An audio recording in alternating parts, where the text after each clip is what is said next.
Bee-Fitters at home, it's Jo, and I have a little story for you.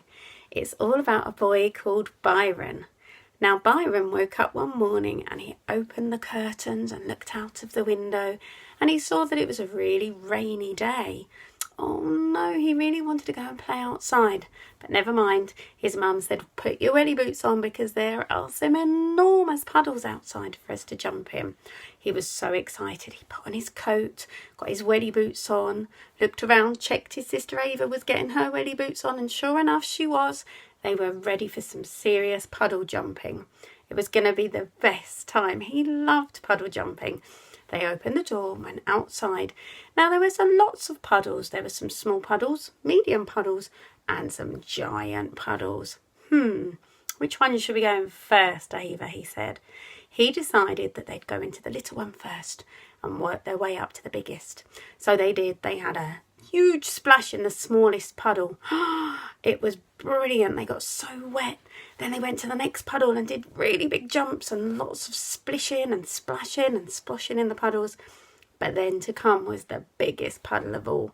Now this wasn't any old puddle. This was a giant puddle. He couldn't see where the puddle ended.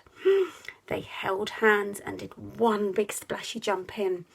They were having such a great time. The water was flying everywhere when all of a sudden Byron noticed that things were a little bit different. He looked around.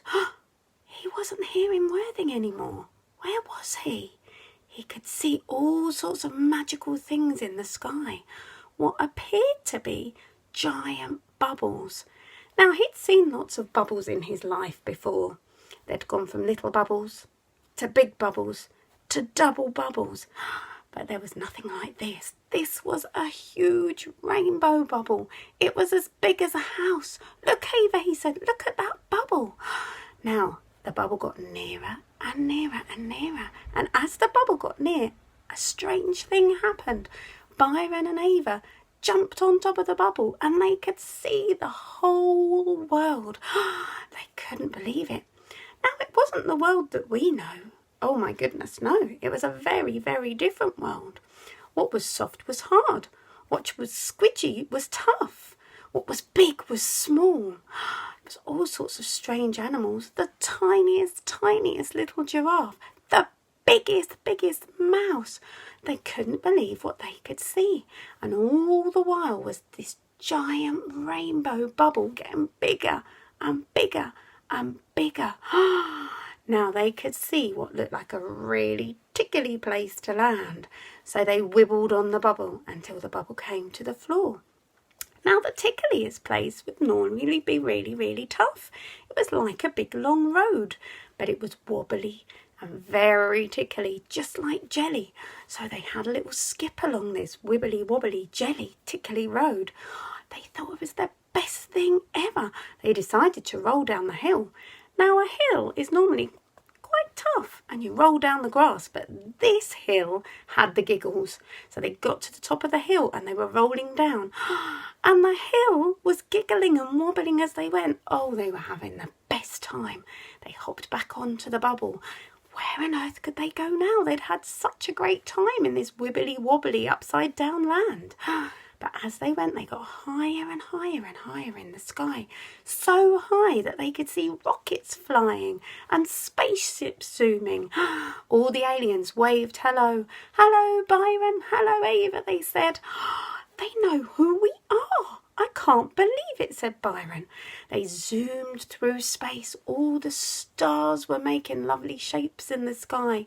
This is the best adventure ever, said Byron. But then all of a sudden there was a funny little noise. It wasn't an alien. It was their tummies rumbling. Oh my goodness, I think it's nearly time for lunch, said Ava. They'd better hop back inside the bubble. And they made it roll around by jumping on the spot and jogging on the spot. And the faster they jumped and jogged, the faster the bubble went. Whizzing, whizzing, whizzing, whizzing, whizzing round the world until all of a sudden it got a little bit smaller and a little bit smaller and a little bit smaller. And it plopped into that puddle. As it landed with a splash, Byron and Ava shook themselves dry. And there they were, back in webbing again. But their tummies hadn't stopped rumbling. It was definitely time for some lunch. So they went back to their house, emptied out their welly boots that had lots of rainbow puddle in them.